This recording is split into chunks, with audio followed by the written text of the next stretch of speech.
a pleasure to be back to the Chatham House. I would like to thank for the invitation and the opportunity to address the esteemed audience in some of the foreign policy challenges that Armenia and the region face.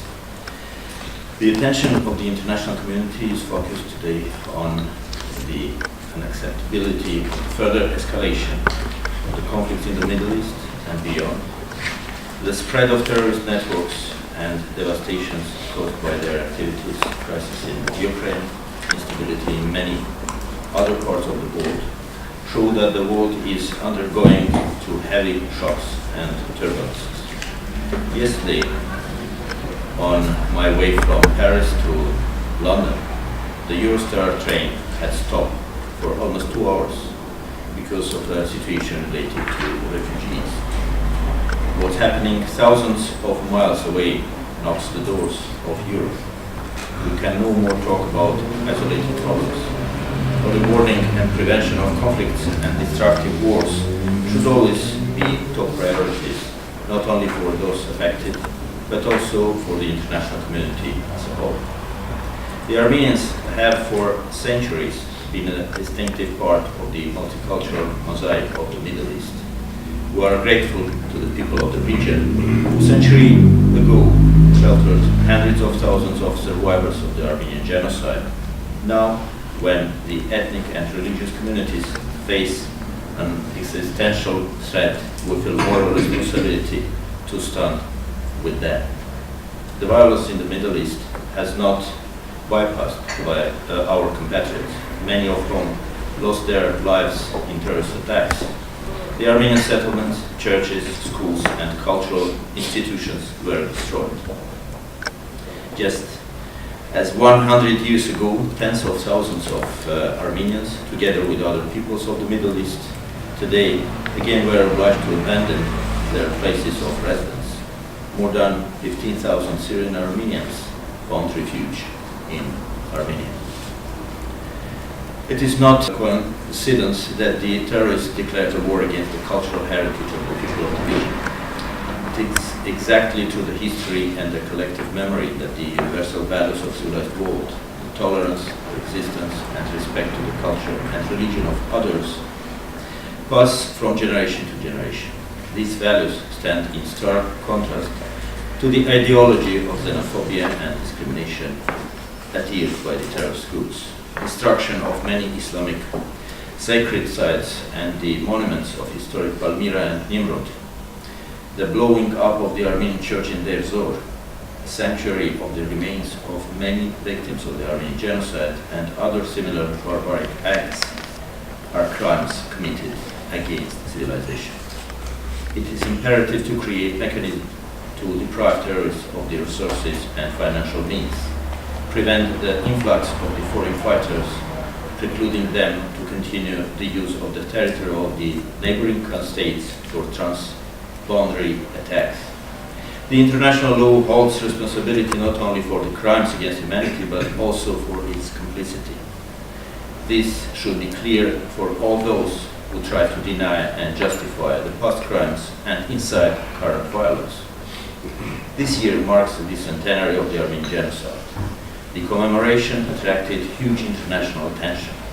Here in Britain, too, the leading media outlets are widely covering the message of the centenary of the Armenian genocide.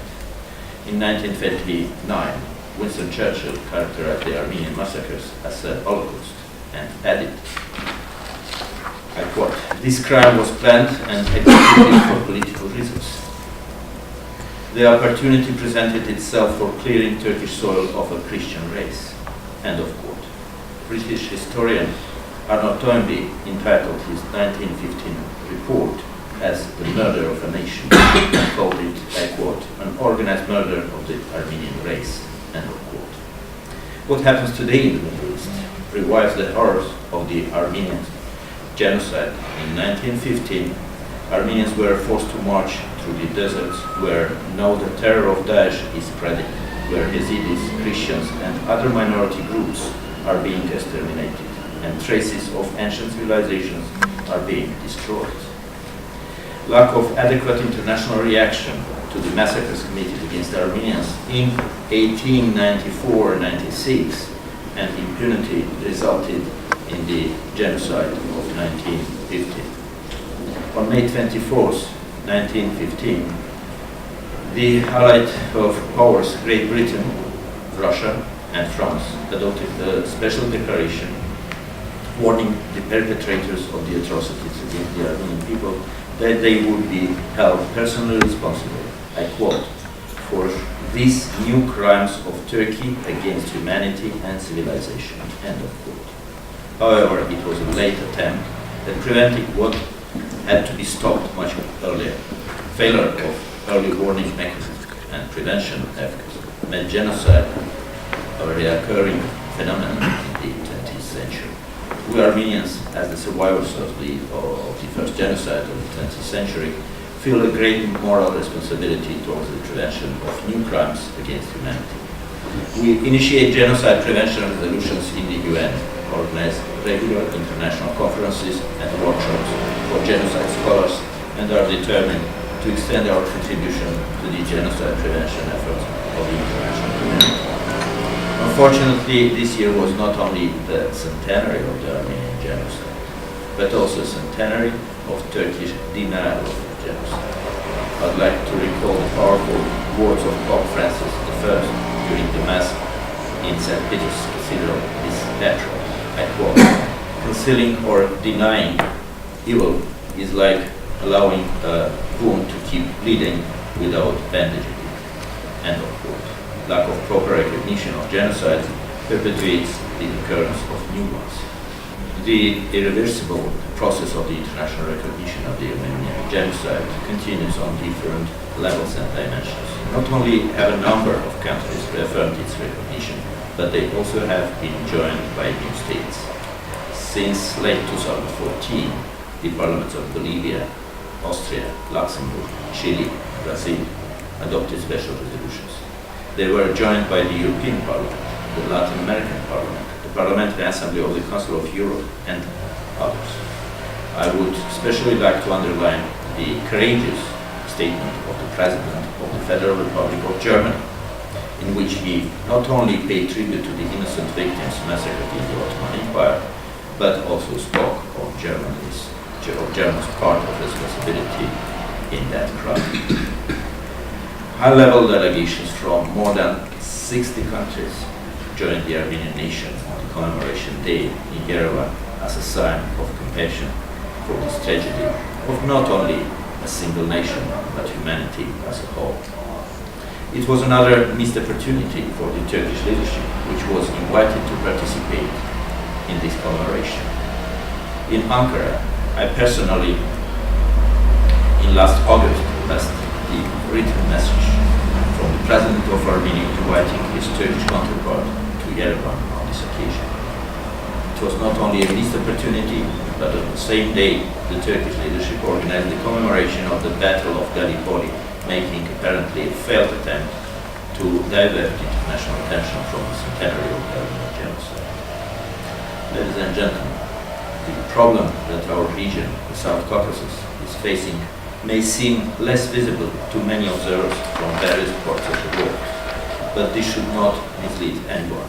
This region has for a long time been a place of geopolitical rivalry marked by lingering wounds.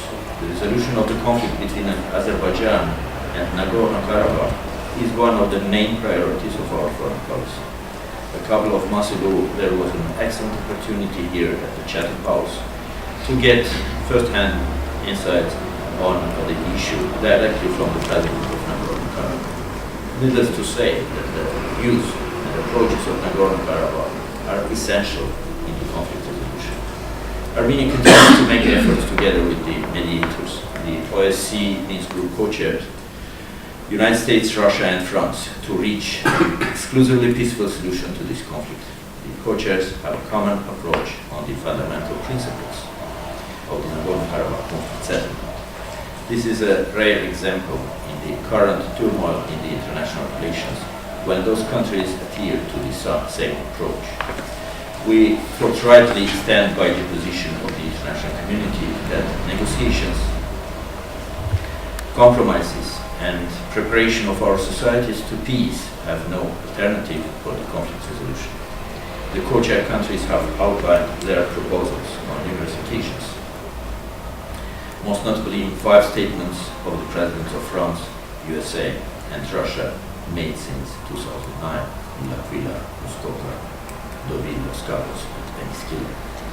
Those proposals are better known as basic principles of the Nagorno-Karabakh conflict resolution and are consisted of 3 principles of international law: non-use of force or threat of force, people's right to self-determination, and territorial integrity. The co-chair's proposal gives full credit to the right of people of Nagorno-Karabakh to determine their future status through legally binding expression of will. Armenia has expressed its commitment to move forward based on those proposals. The reason that the breakthrough in the peace talks has not been achieved is the rejection of Azerbaijan of the proposals of the co-chair countries.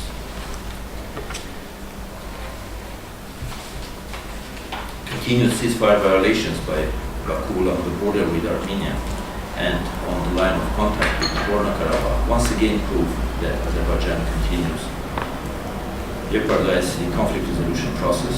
The efforts of the OSCE Minsk Group co-chairs aimed at the peaceful settlement of the issue and undermining the upcoming meetings initiated by the mediators. During the Baku European Games this June, Azerbaijan exercised restraint on the ground since they needed a calm period. The situation drastically changed immediately after the Games when Azerbaijan intensified the ceasefire violations. In fact, by its actions, Azerbaijan once again clearly identified which side is responsible for the escalation of the situation. Baku didn't even bother to conceal its attitude. Azerbaijan continues heavy military buildup by increasing its military budget nearly 30 times in a decade.